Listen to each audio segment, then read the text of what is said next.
Hi, I'm Sophia, and this is a poem. On days where you feel fat, let me tell you that.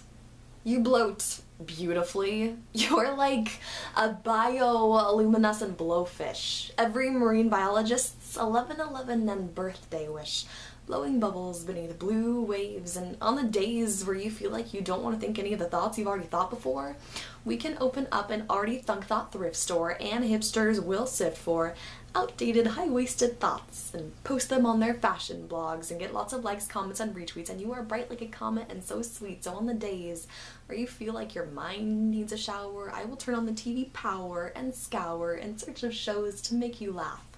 Because that's the brain's bubble bath, so lather in laughter. But if that's not what you're after, I will jump around and sing along to all of your favorite pop songs, because we're not snobs and we can appreciate the beauty of lyrical simplicity. Those hipsters would totally think it was an atrocity, listening to anything in the top 40. And if you're still looking for something different from me, I will tell you a bedtime story, and I will tear through the chapters with the velocity of a velociraptor. You will be totally enraptured, captured, watch as our protagonist is captured, but still manages to live happily ever after.